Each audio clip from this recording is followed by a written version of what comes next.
सभी को मेरा नमस्कार। आज के वीडियो में हम बात करेंगे रसायन विज्ञान की क्विज के बारे में। कक्षा 12वीं के जो हमारा सेकंड लेसन है विद्युत रसायन, इसकी क्विज के बारे में आज हम जानेंगे। और इस क्विज में आपको पूरे 50 प्रश्न मिलेंगे। सारे प्रश्न मैं आपको हल करके बताऊंगा। ये क्विज की लिंक भी आपको मिल जाएगी, जिसके माध्यम से आप अपनी तैयारी के बारे में जान सकते हैं कि आपकी तैयारी कितनी है।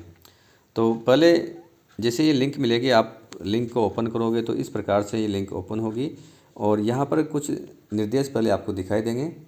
जो सेकंड चैप्टर है विद्युत रसायन इलेक्ट्रोकेमिस्ट्री, उसकी क्विज मैंने बनाई है और इस क्विज में पूरे आपको 50 प्रश्न मिलेंगे। सभी प्रश्न एक एक अंक का ही है और सभी प्रश्न आपको करने अनिवार्य है। यदि कोई भी प्रश्न आप छोड़ना चाहते हो तो वो आगे सबमिट नहीं होगा, आपको सारे प्रश्न करने ही होंगे। जब इस क्विज को करो तो पेन और कॉपी साथ में लेकर बैठें, क्योंकि कई सवाल आपको हल करने पड़ सकते हैं और आप आराम से इसको हल करें, कोई जल्दबाजी ना करें। क्वेश्चन को अच्छी तरह से पढ़ें, उसके बाद ही आंसर दें तो बेटर होगा। जल्दबाजी नहीं करनी है, आराम से हल करना है। टाइम आपके पास अनलिमिटेड है, बस आप अपनी तैयारी को परखें। यदि आपकी तैयारी ठीक नहीं है तो पहले आप जो इस वीडियो को देखें, जो मैंने अभी बना रहा हूं मैं, इस वीडियो को आप देखें, उसके बाद क्विज को हल करें।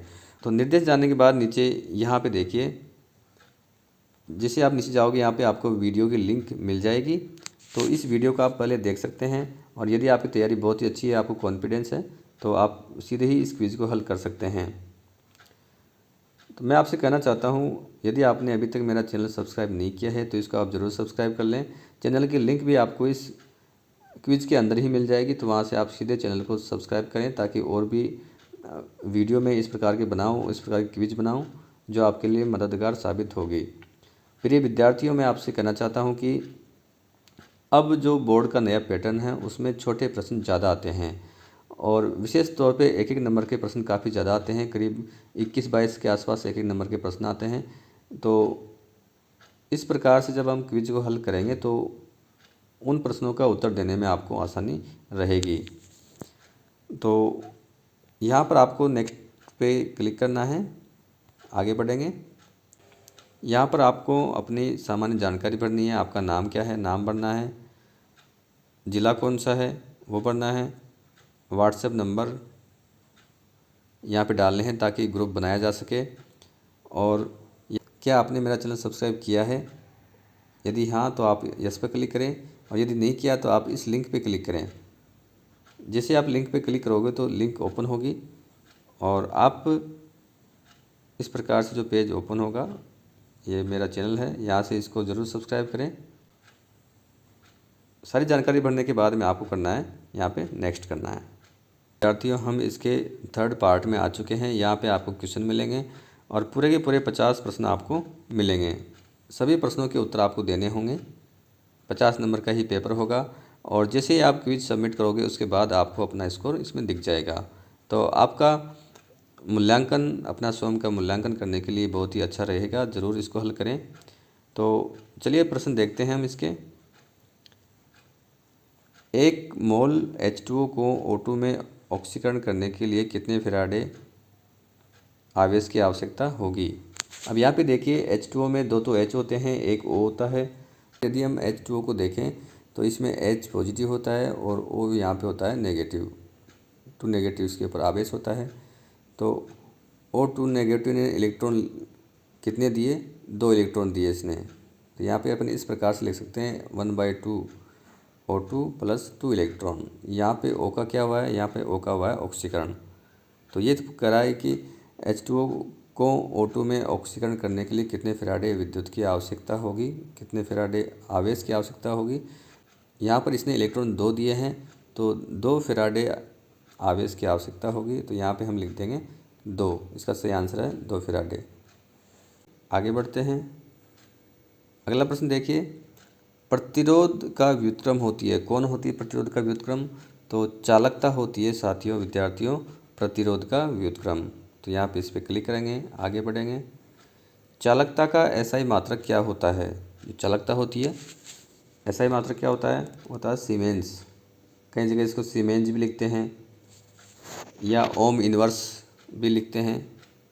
तो ये सब चालकता के मात्रक है। यहाँ पे ओम इनवर्स भी हो सकता है और सीमेंस कहते हैं, सीमेंस कहते हैं। तो जो सेकंड वाला ऑप्शन है ये सही है, ऐसा ही मात्रक। अब देखिए बड़ा इंपॉर्टेंट क्वेश्चन है और इस प्रकार के प्रश्न एग्जाम में आपका इंतज़ार कर रहे होंगे।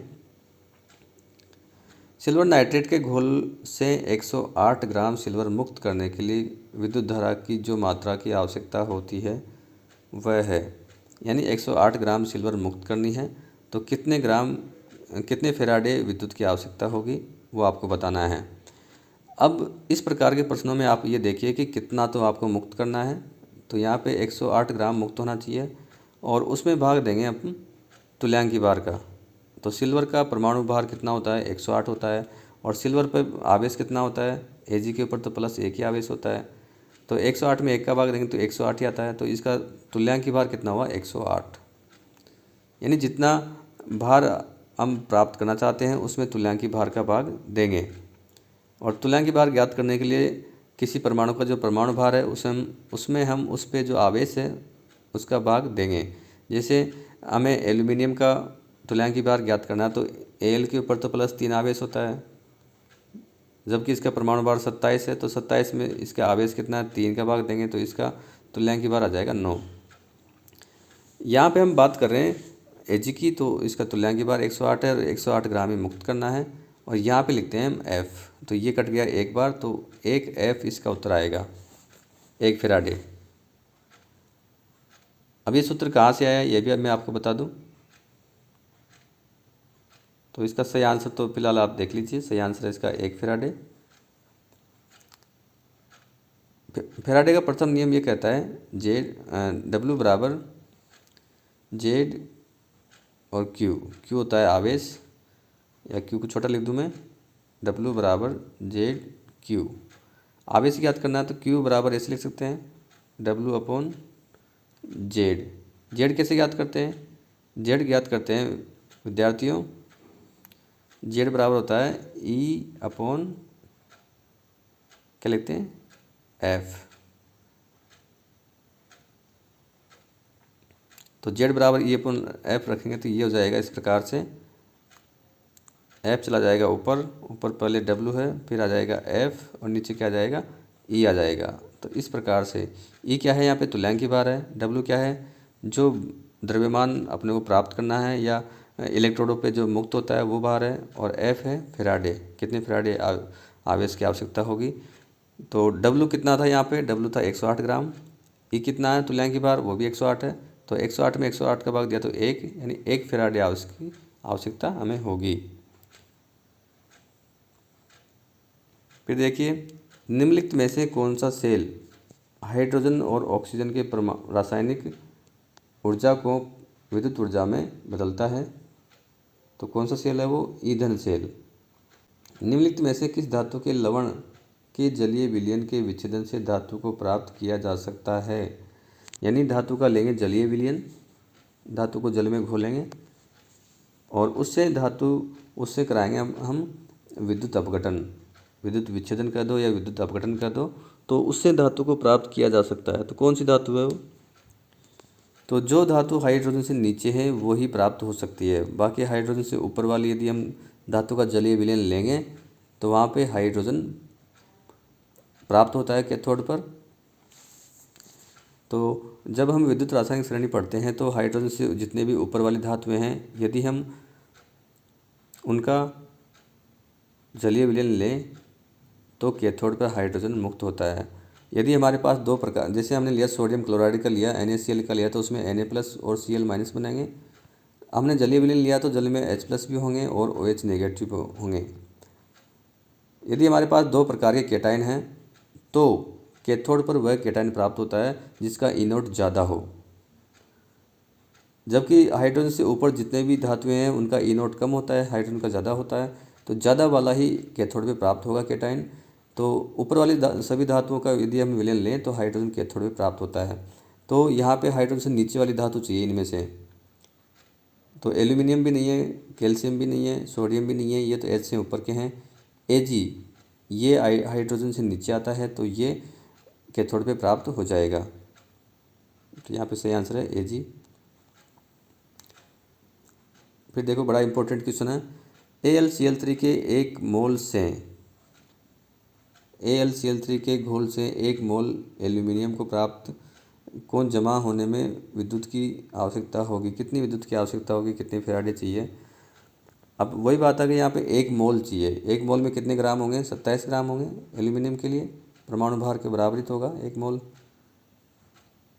अब यहाँ पर यहाँ लिखते हैं F, भाग किसका देंगे, भाग देंगे इसका E का है, तुल्यांकी भार का।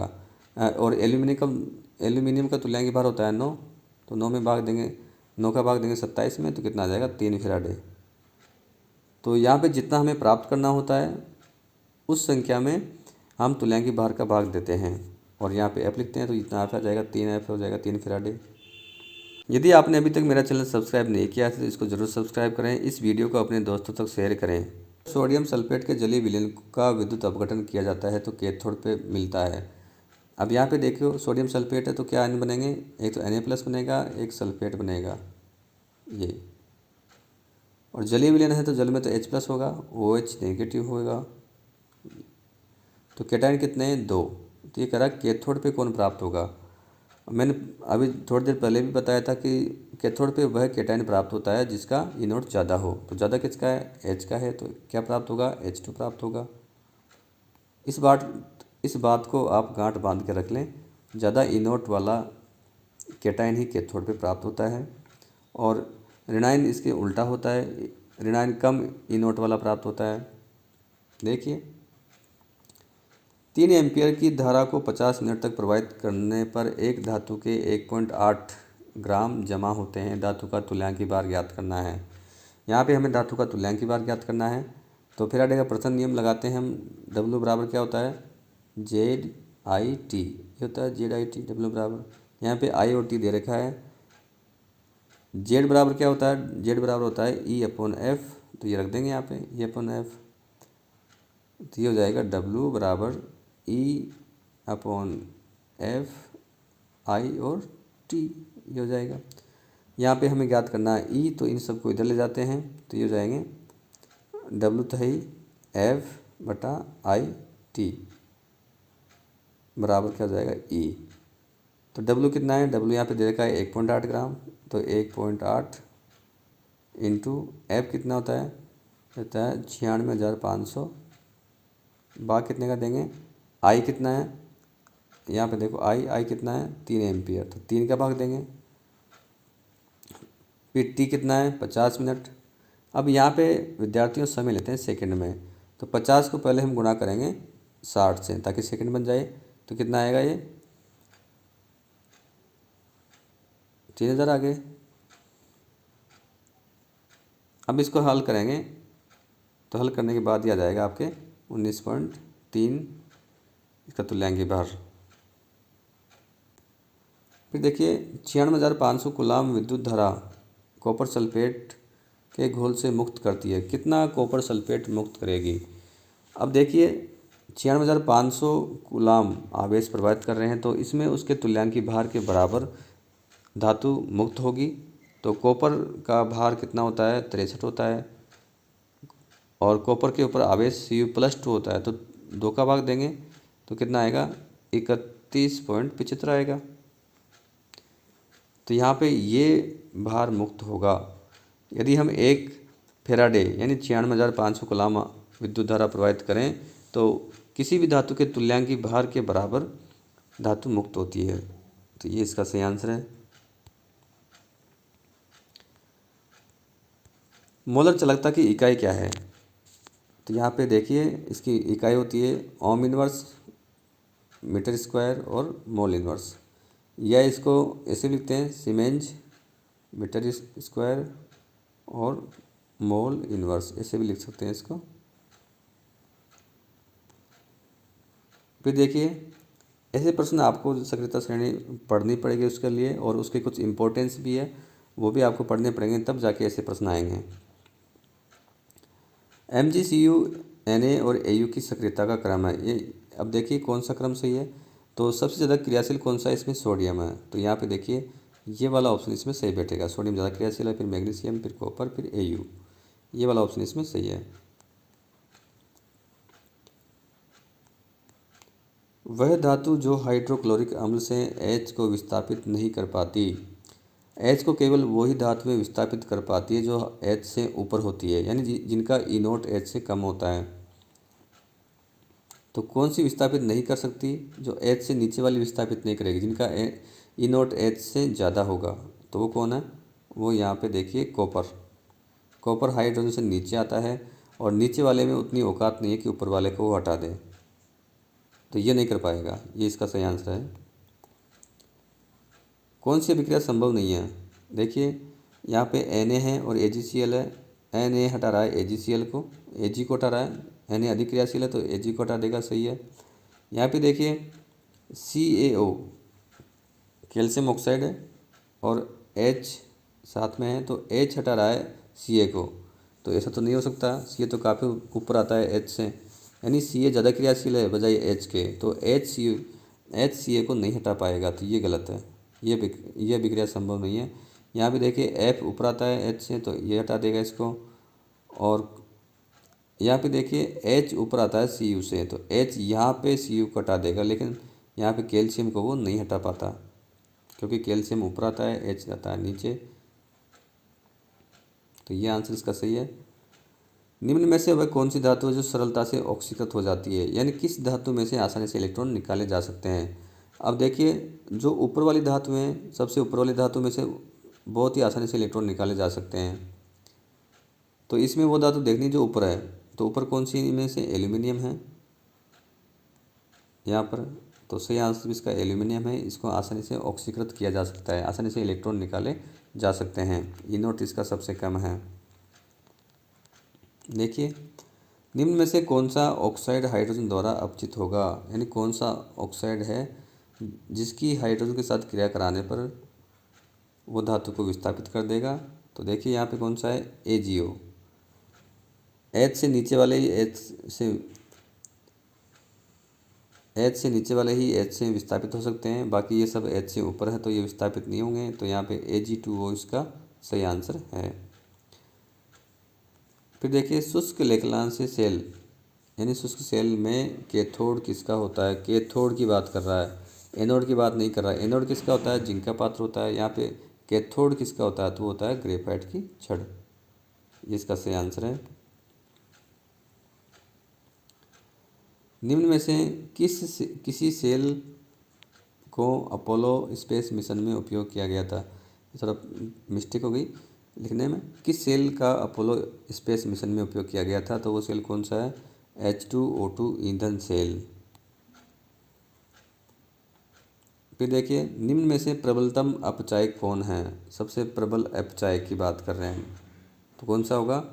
लिथियम होगा, सबसे ऊपर वो आता है, सबसे प्रबल अपचायक होगा। ईंधन सेल में ईंधन के रूप में प्रयोग किए जाते हैं। कौन कौन से प्रयोग किए जाते हैं? हाइड्रोजन भी होता है, मीथेन होता है और मेथेनॉल, तीनों ही प्रयोग किए जा सकते हैं। तो उपरोक्त सभी इसका आंसर सही है। किसी सेल के इनोड से अधिक बाह्य विभव लगाने पर क्या होगा? सेल पे कोई प्रभाव नहीं पड़ेगा। सेल की अभिक्रिया उत्क्रमित हो जाएगी, सेल विद्युत धारा का प्रभाव बंद हो जाएगा, सेल कार्य करना बंद कर देगा। तो यहाँ पे ये वाला सही है, दूसरा वाला। सेल की अभिक्रिया सारी की सारी उल्टी हो जाएगी। तो इसमें यहाँ पे हम सही का निशान लगाएंगे, टिक करेंगे, आगे बढ़ेंगे। तन्नुकरण करने पर प्रबल विद्युत अपघट्य की अपेक्षा दुर्बल विद्युत अपघट्य की मोलर चालकताओं के मान तेजी से क्यों बढ़ता है?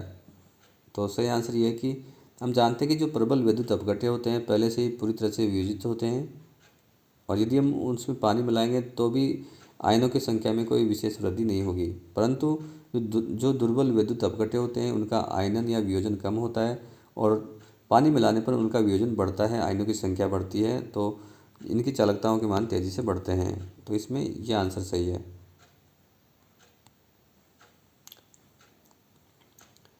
कम सुनाई देने वाले व्यक्तियों के श्रवण यंत्र के लिए किस प्रकार का सेल प्रयुक्त किया जाता है? तो श्रवण यंत्र होते हैं उनमें बटन सेल काम आते हैं। बटन सेल कौन से होते हैं? मरकरी सेल होते हैं। तो ये इसका सही आंसर है, मरकरी सेल। यह एक प्रकार का बटन सेल होता है। लोहे के संचारण को रोकने के लिए उत्सर्ग इलेक्ट्रोड के रूप में प्रयुक्त धातु कौन सी है? उत्सर्ग इलेक्ट्रोड बोल दो या कई जगह इसको बलिदानी इलेक्ट्रॉन भी बोलते हैं। ये धातु के बॉडीगार्ड होते हैं, धातु से पहले अपनी जान देते हैं, धातु पे कोई आँच नहीं आने देंगे, यानी धातु को संचारण से बचाते हैं।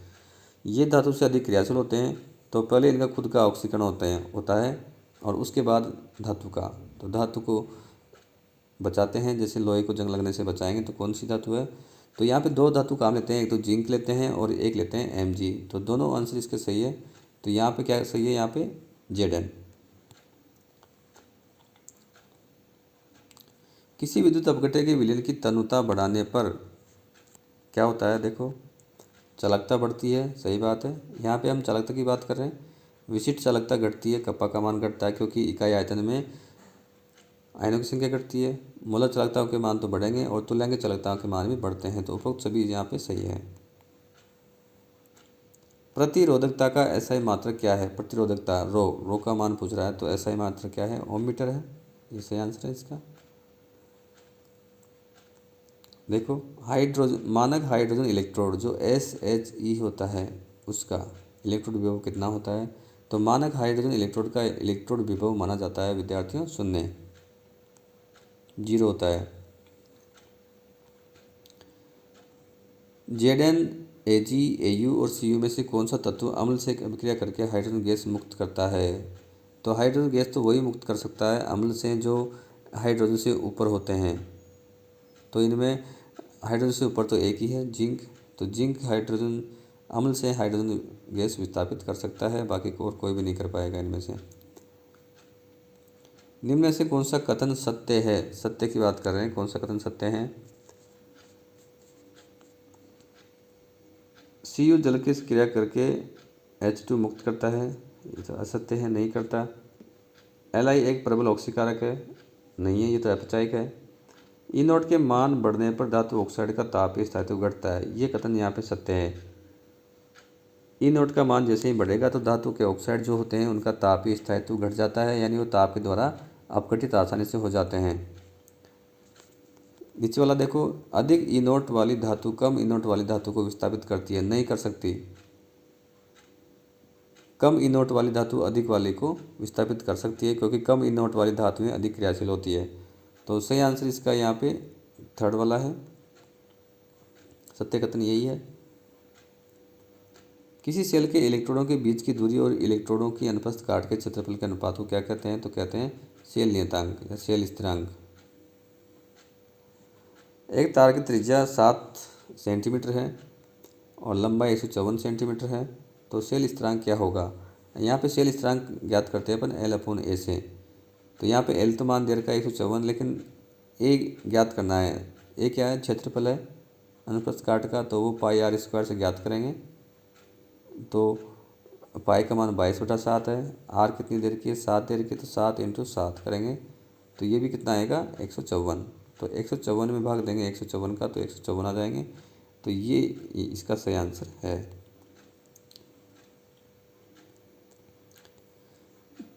विद्यार्थियों, मेरे चैनल को जरूर सब्सक्राइब करें और आपके मोबाइल नंबर भी व्हाट्सएप वाले डालें ताकि आप लोगों का एक ग्रुप बनाया जा सके।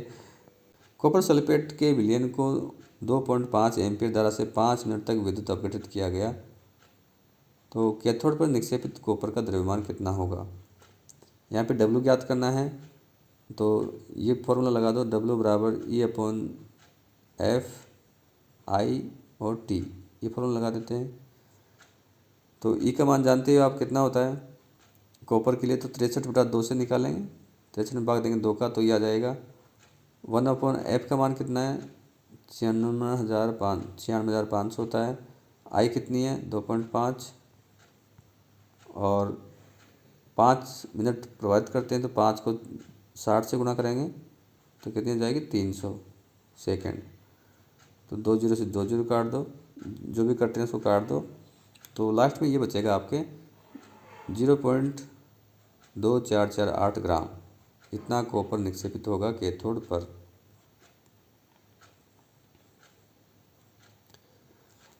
एक मोल Al3+ को Al में अपचित करने के लिए कितना आवेश चाहिए? तो Al3 को ऐसे लिखते हैं Al3+, 3 इलेक्ट्रॉन दे दिए तो वापस 3 इलेक्ट्रॉन किसी से लेगा। यहाँ पे लिखा अपचित करने के लिए। अपचयन का मतलब होता है इलेक्ट्रॉन का ग्रहण करना। तो क्या बन जाएगा, एल्यूमिनियम बन जाएगा। कितने इलेक्ट्रॉन लिए इसने, 3 लिए, तो 3 फेराडे आवेश की आवश्यकता होगी। जितने इलेक्ट्रॉन लेता है या देता है तो उतने फेराडे की आवश्यकता होगी। 1 फेराडे में कितना होता है, 96,500। तो इसे गुणा कर देंगे तो यह आ जाएगा 2,89,500 कूलाम।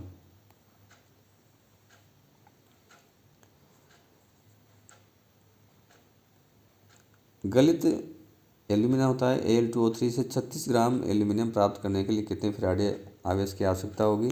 अब यहाँ पे कितना प्राप्त करना है अपने को, 36 ग्राम। 36 क्या करना है, एल्यूमिनियम, इसका तुल्यांक के बाद कितना होता है, 9। और यहाँ पे लिखते हैं F, तो कितना गया, 4F। ये सही आंसर है। मानक इलेक्ट्रोड विभव का मान ज्ञात करने के लिए आवश्यक परिस्थिति क्या है। 25 डिग्री सेल्सियस ताप भी चाहिए, 1 ATM दाब चाहिए और 1 m सांद्रता भी विलयन की होनी चाहिए। तो उपरोक्त सभी यहाँ पे सही है। देखिए कितना अच्छा क्वेश्चन है। Ca+2 से बनता है Ca के लिए ई नोट का मान है -2.87 वोल्ट। तो इसका मानक अपचयन विभव का मान क्या होगा। विद्यार्थी, जो ई नोट का मान होता है वो मानक अपचयन विभव ही होता है। तो कितना आएगा, -2.87 वोल्ट। यदि यहाँ पे पूछता ऑक्सीकरण विभव तो ऑक्सीकरण के लिए यहाँ पे चिन्ह अपन बदल देंगे। इसमें माइनस का चिन्ह है यहाँ पे, तो यहाँ पे हो जाएगा प्लस का 2.87। तो मानक अपचयन विभव और ई नोट सेम होते हैं। फिर देखिए आगे, डेनियल सेल के लिए निम्न में से असत्य कथन कौन सा है। सेल का विभव 1.10 वोल्ट होता है। जिंक की छड़ एनोड का कार्य करती है। इलेक्ट्रॉन का प्रवाह एनोड से कैथोड की तरफ होता है, ये भी सही है। Cu छड़ से विलयन में घुलता है। अब यहाँ पे ये कथन गलत है। इसमें यह क्रिया होती है, पहले Zn 2 इलेक्ट्रॉन देगा तो बन जाता है Zn2+ प्लस इलेक्ट्रॉन, और कॉपर तो इलेक्ट्रॉन लेता है, Cu2+ तो इलेक्ट्रॉन लेगा, तो Cu तो जमेगा कैथोड पर। तो यहाँ पे तो ये गलत हो गया ना, ये लिखा है कि Cu छड़ से विलयन में घुलता है, जबकि ये जो जमता है ये सॉलिड बनता है, यहाँ पे तो जमेगा। तो इसका आंसर यहाँ पे ये सही है। डेनियल सेल के विपरीत बाह्य परिपथ में 1.10 वोल्ट का सेल जोड़ने पर क्या होगा। 1.1 वोल्ट का सेल हमें जोड़ना है तो क्या होगा, सेल कार्य करना बंद कर देगा, क्योंकि बराबर धारा हमने लगा दी विपरीत दिशा में, तो सेल का कार्य नहीं करेगा, कोई भी रासायनिक अभिक्रिया सेल में नहीं होगी। ये इसका सही आंसर है।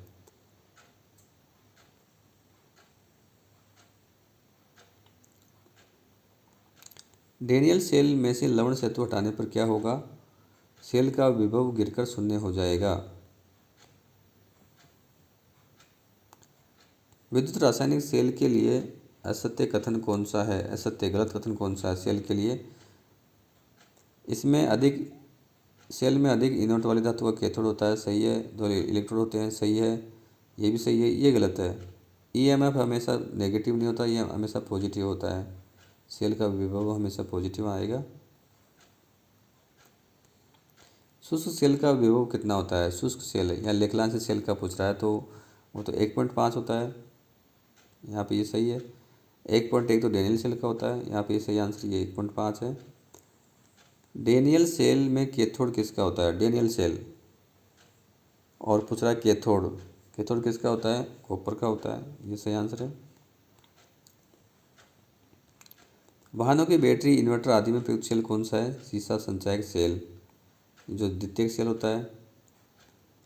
किस सेल का विभव स्थिर होता है, तो ये लिखेंगे अपन यहाँ पे मरकरी सेल। हाथ की घड़ियों में जो काम आते हैं बटन सेल, और लेजर लाइट में भी काम आते हैं बटन सेल, उनका विभव कितना होता है, 1.35 होता है, और वो क्या होता है, स्थिर। निम्न में से द्वितीयक सेल कौन सा है, तो सीसा संचायक सेल एक द्वितीयक सेल है, बाकी सभी प्राथमिक सेल होते हैं। यहाँ पे देखो ये प्राथमिक है, द्वितीयक एक ही है, सीसा संचायक सेल। 1 मोल FeO को Fe2O3 में ऑक्सीकृत करने के लिए कितने कूलाम विद्युत की आवश्यकता होगी। कूलाम यानी पहले फैराडे ज्ञात करना है, फिर कूलाम ज्ञात करना है। तो इसमें देखो FeO में Fe के ऊपर +2 आवेश है, इसने एक इलेक्ट्रॉन और किसी को दे दिया तो क्या बना Fe3 प्लस इलेक्ट्रॉन। तो यहाँ पे Fe इसमें +3 स्टेट में है, तो एक इलेक्ट्रॉन इसने दिया है तो कितने आवेश की जरूरत पड़ेगी, 1 फैराडे। जितने इलेक्ट्रॉन देता है या लेता है तो उतने फैराडे आवेश की आवश्यकता होगी। तो 1 फैराडे में कितने होते हैं, 56,500 कूलाम। ये सही है। देखिए आगे, CaCl2 के लैम्डा m नोट का परिकलन कीजिए यदि ये अपने को दिया गया है कि Ca का इतना है, क्लोरीन का इतना है। तो इसको अपन ऐसे लिख सकते हैं, CaCl2, यहाँ पे लैम्डा नोट क्या लिखेंगे, लैम्डा Ca नोट, Ca का लैम्डा नोट लिखेंगे पहले, फिर प्लस करेंगे, और क्लोरीन कितने हैं, 2, तो 2 को पहले लिखेंगे यहाँ पे, और फिर लैम्डा Cl नेगेटिव ये लिखेंगे अपन। तो 119 लिखेंगे पहले कैल्शियम का, प्लस 2 को गुणा करना पड़ेगा 76.3 से,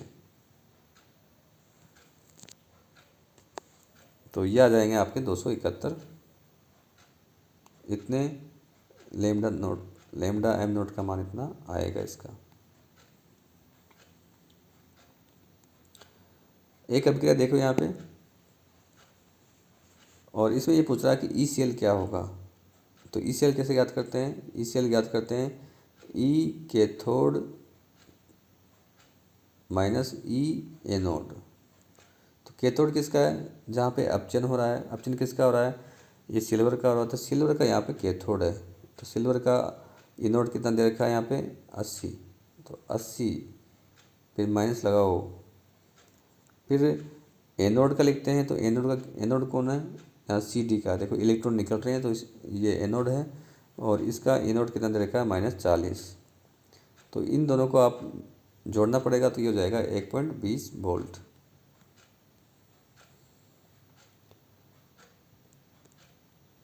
वही अभिक्रिया है, और ये पूछ रहा है कि जिस सेल में यह अभिक्रिया हो रही है उसका ऋणात्मक इलेक्ट्रोड कौन सा है, नेगेटिव पार्ट एनोड कौन सा है।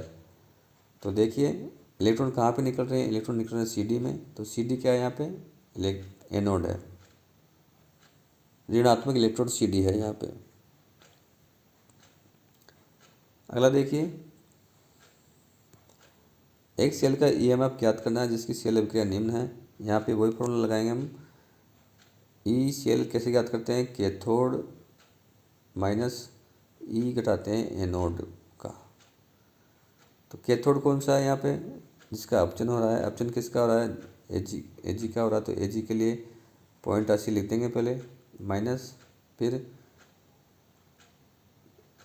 एनोड का लिखना है, तो एनोड का कितना है जिंक के लिए -0.76, तो दोनों जुड़ जाएंगे, ये हो जाएंगे प्लस की।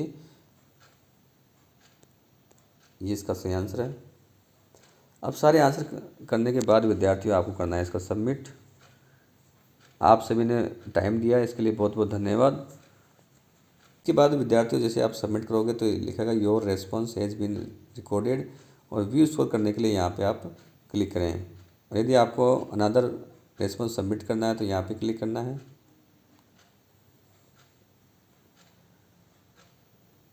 देखिए विद्यार्थियों, यहाँ पे आपको स्कोर बताएगा कि 50 में से आपके कितने सही है। यहाँ पे 50 में से 50 सही है, तो जितना भी आपका स्कोर आता है तो वो यहाँ पे आपको दिख जाएगा।